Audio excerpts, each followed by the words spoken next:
Nintendo shit is durable as fuck. The GameCube even had a handle, so you could use it to bludgeon people if you so choose. If somebody breaks into your house, get the cube. Security!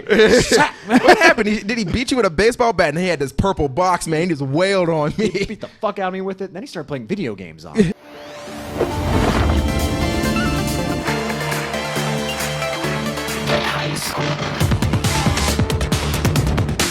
Now, if you go on to something very similar to what we have here, with Nintendo, of course, we've gotten things that have come out recently from them. We've gotten this lovely little treasure right there that nobody was able to get. It sold like gangbusters, and it did so well. Nintendo was like, we got to do it again. Yeah. The SNES Classic, which, again, is impossible to get your hands on. If you're gonna go out and buy these things, and I understand that everybody wants to have a part of their childhood back in their homes. They want to feel like a kid again and enjoy some of their favorite games. Get yours and just get the hell out of the way. Don't be that dick on eBay. And I know I'm speaking to like people, like Toasties. Speaking to Toasties and people in the audience, you're nice, normal people. You get your system. You probably don't resell it. I trust you, Toasty. Some of y'all. You guys do a dope job. But some people, they of course hoard, and then we have problems where we have short stocks and people, price gouging and things like that on eBay, which is a mess. Yes. Yeah. Yeah, can't stand it. You're seeing it right here. We got the NES and the SNES. So, Gertz, what's the next logical step? Oh, it'd be the N64. The N64, yes, Mr. Gertz, right there, the N64. This is now being rumored to be in production. Now, I'm not going to pat myself on the back or suck my own dick, but I would like to say I called this. Yeah, you did. I called this. And, of course, we had those two systems do amazing, and we've had the N64 most likely coming out very soon. You're saying, well, what's the reasoning behind that? There's no production thing. The SNES is just now still coming off the hot off the presses, so why are they making an N60? Why do you think they're making an N64 thing?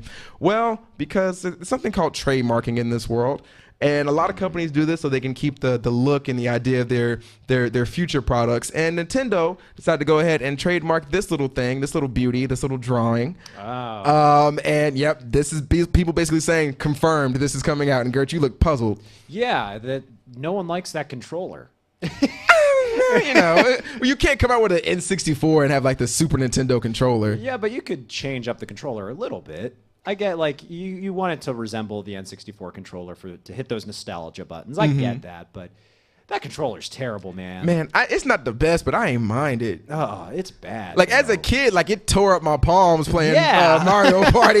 But, like, I didn't mind it. Like, for what it was at the time. Yeah. It was pretty dope. For the time, when it came out, it was okay. But then the Sony PlayStation controller came out, and it had analog, too, eventually, and it was just better in every way. I remember one of the big problems with the N64 controller and the little control stick, it would break easily and get stuck. And you would also get after a time, you get like the crusty, the crusty shit. It was a mess. It was that. I'll give Nintendo this, and I can testify to this. Nintendo shit is durable as fuck. Yes, it is. It is durable as hell. Yeah. Like you can, prime example, drop a Nintendo Switch 15 minutes ago, and you pick it back up and it keeps on going. Yep. And the same thing with the N64s. They knew those things had to be durable because nasty little kids were playing with them. The GameCube even had a handle, so you could use it to bludgeon people if you so choose. If somebody breaks into your house, get the cube. Security! What happened? Did he beat you with a baseball bat and he had this purple box, man? He just wailed on me. He beat the fuck out of me with it, and then he started playing video games on it. It was weird. It's like the future. But yeah, one of the big things because Nintendo decided to go ahead and trademark this image is people are saying the N64 is definitely coming down the pipeline. And you're saying, well, why do you think that is a thing? Because these two things also exist and those two consoles also exist. Yeah. So I'm going off the track record of what Nintendo has been doing, and it seems like that is coming out. Some people, present company may be included, say that the N64 is the greatest video game console of all time. Oh. They'll Okay. You look concerned after I said that. It's a good console, but the greatest ever? Some people say it's the greatest, and here there are reasons why. Okay. Some people say It had the introduced 4 controllers in the front of your console, so Yes, you it can have did. more multiplayer, split screen. It wasn't the first thing to have FPSs on it, but it certainly revolutionized FPS, especially with GoldenEye being on there and having the 4-person split screen and all that fun. Which basically, you can watch the evolution of that, which turned into Halo, which of course got its influences from Doom and other things like that, and Quake. Yeah. But you also have with that, it also had the expandable memory slot on it, which is something that we have now. If you want to do that, where you could throw in that you actually needed for the Donkey Kong game that came out for it. Yeah, that was a hot fix because that game was glitchy. it just because it didn't do something because it was a mess doesn't mean it didn't introduce it. Let's like say, well, they had to put seatbelts in cars because people kept dying. Well, yeah, but it's like it's a hot fix. It wasn't like one of those things like, oh yeah, we can expand upon this. It's like no, that was essentially a DLC patch in physical form. And those things were easy as hell to steal. Yeah. Listen. I'm not saying from the store. We went to Blockbuster one time, and Yeah. when you rent Donkey Kong, they would give you the expander pack to play it. You had to. And have so it, they yeah. gave me that. I just left that in and gave them my old one. I never heard anything from Blockbuster. I was like, I'm winning. So yeah, that was dope. But last but not least, the Nintendo 64 had an amazing catalog of games. And here are just some of the highlights right there. Yeah. Of course, a gang of Mario games. You got Star Fox 64, which a lot of people would call a classic. Perfect Dark, GoldenEye, Ocarina of Time. Like, these are all games that have gone down. Majority of these games are all games that have gone down in history as some of the best. And they even got my game down there, Star Wars Shadows of the Empire. Favorite Star Wars game, period, even though I can't tell you what the story was. This system also had, or has, one of my favorite racing games of all time, Mario Kart 64, and just that lovely music on Royal Raceway.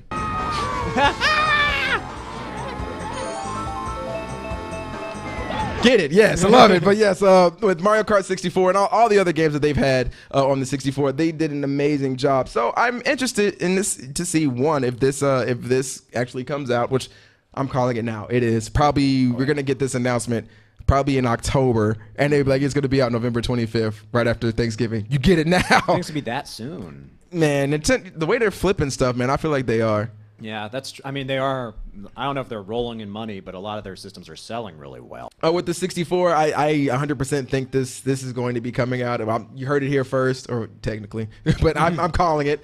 And yeah. So let me ask you, Gertz, do you think there's going to be a point where they have to stop? Like, do you think they're not going to make a GameCube a version of it? Yeah, I'm curious about that one. I mean, technology-wise, I bet they could. But I wonder if the GameCube has as strong of a nostalgia factor as the N64 or the SNES or the NES do. There's going to be a certain point, and I always think that marking is where you jump from cartridges to disc. Yeah.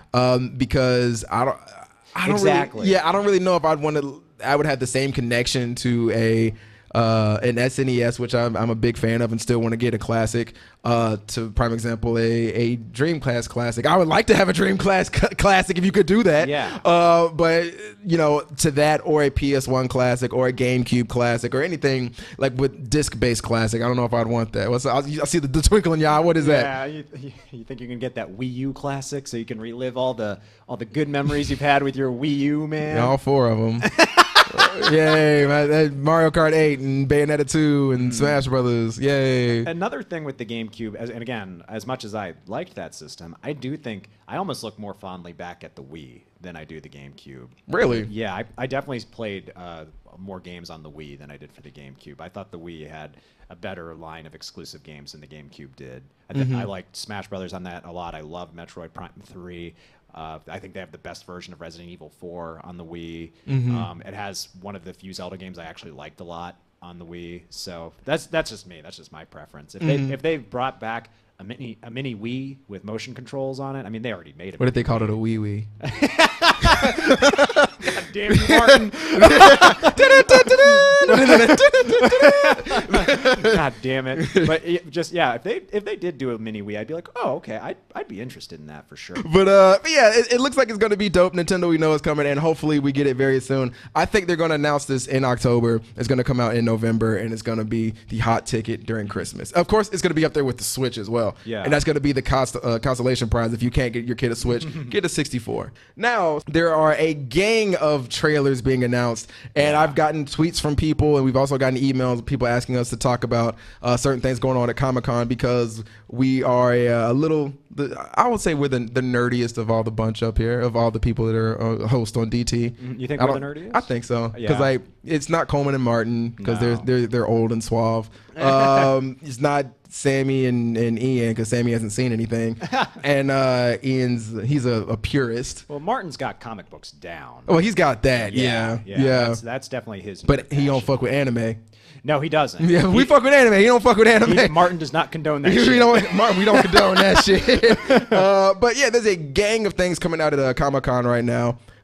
We had, like I said, The Wolf Among Us, Batman, all that Telltale stuff. We had the Justice League trailer that just recently dropped that I wasn't even prepared for. But we also had some other things. One was the trailer 2 of something I tweeted about. If you follow me on Twitter, you probably saw this.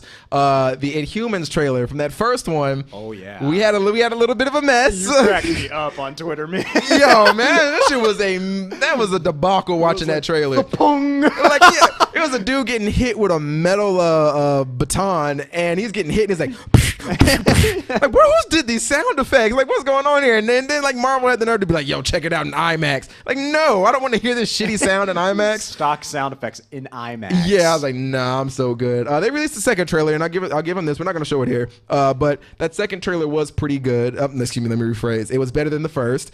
There was some very interesting hair physics that I saw in that second trailer that I'm not even going to tackle right now. But there was another trailer that came out from a series that I think we're all big fans of outside of one. And of course, that is the Netflix Marvel Universe.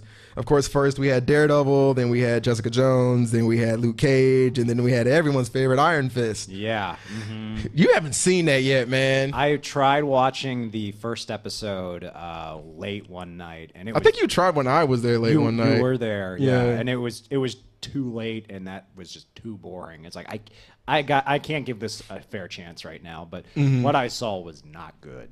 Yeah, it was rough. It wasn't great. It gets much worse. God, I wish you would watch that whole season, man. I should at some point. It is a test of will to get through that shit. It is the first episode alone was part of it was because it was just late at night, but also it's just like, man, this sucks. Yeah, but your favorite, because you said of all four of the heroes that we've had so far on Marvel is Jessica Jones, correct? Yeah, Jessica Jones has been my favorite one, closely followed by the first season of Daredevil. Okay, so a lot of people, with this new trailer that they dropped, we've all known that Defenders is going to be coming out really soon, and we got little teasers and things like that. Of course, you had them hanging out in the elevator and them fighting in the hallway together looking cool. But at Comic-Con, they released a full Defenders trailer, which has all of our favorite heroes.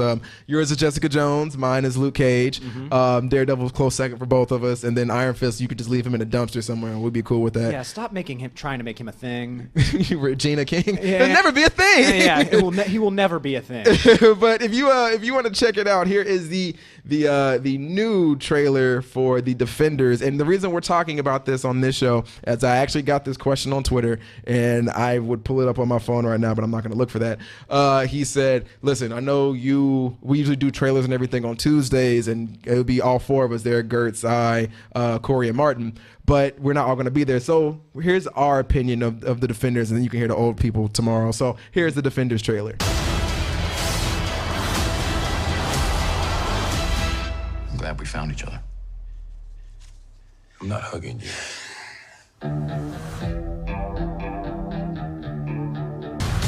I so just wish it was just those three. Why? Damn, man. Fuck Iron Fist, man. Just seeing like 45 minutes of that first episode is like, this character sucks. He's not the best. He's so lame, and all the other ones feel so much more fleshed out. And even, like, I know, granted, I only saw very little of the first episode. I know, right? You're like, man, this character hasn't been developed enough. You watched like 5 minutes of him, man.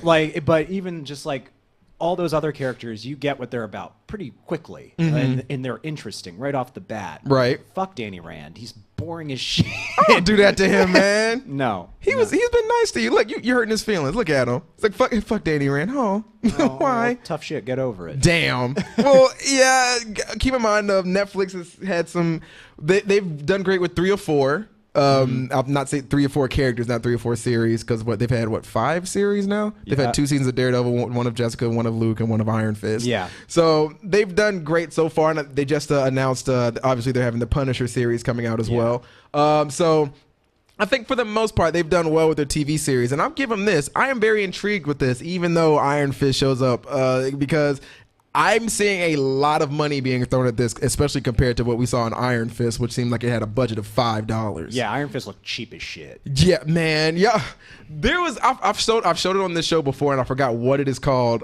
But it was a show that used to come on UPN, and it was basically a soap opera martial arts tournament. That's what Iron Fist looked like, and that soap opera martial arts show had like a budget of $20, and it looked it came out 15 years ago. And still look better than Iron Fist. So Iron Fist was a mess, but it looks like they are spending a lot of money and a lot of time, and they actually got a competent director to make this, because they're pulling in obviously the people that they had that are already the established characters, but they're bringing in what's her name, Sigourney Weaver. Yeah. And I love Sigourney Weaver. What's up? I love Sigourney Weaver. Oh yeah, she's great. Yeah. You love Alien, so she's here, my queen. But yeah, I'm really excited to see this, and again, it shows an interesting story. There's one thing in here that I think might be the first for the Marvel series. I know that this series, the Netflix series, I know with the Netflix series, they kind of allude to the movies. Like they'll be like, oh yeah, the incident when they're talking about the stuff that happened in New York with aliens coming down and other things like that. But I can't remember if they've had any characters show up from the movies that have shown up in the series. I don't think they have yet. Okay, so there's one, and I don't know if they're gonna see this tomorrow, and I want to bring this to light.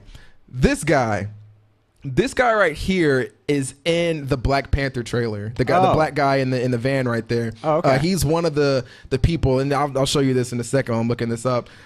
He's one of the people that's with Kilgrave when they invade Wakanda, and they show him, in the jungle when Black Panther first shows up. And I'm wondering if that's going to be the same guy, because it seems like they have him, in a van with guns, and Kilgrave is not Kilgrave. What's your boy's name? Andy Serkis. Andy Serkis, yeah. Claw. Yeah. He's one of the. He's a gun dealer, which he was in Age of Ultron, and it looks like he's going to show up again in Black Panther as well. So I'm wondering if they are going to have him play the same character, or he's just like by chance happened to show up, kind of like Alfre Woodard did when she was in Civil War, but also was Black Mariah in Luke Cage. Oh yeah. Yeah. So people are like, it's the same person. No, it's not. Yeah. But I'm wondering if this is going to be their first leap into it. Is there anything like special that you saw in this trailer that you're excited about? I'm definitely interested in see how they handle Sigourney Weaver. I feel like the trailer's just a lot of monologuing, and I hope there's less of that. And I kind of want to know what her character's about. And I like that they don't get along as a team. I like that they're kind of butting heads throughout the whole thing. Especially how much shit Jessica Jones talks to Iron Fist. Right. It's like, there is no we. Shut up. Yeah. Shut the hell up.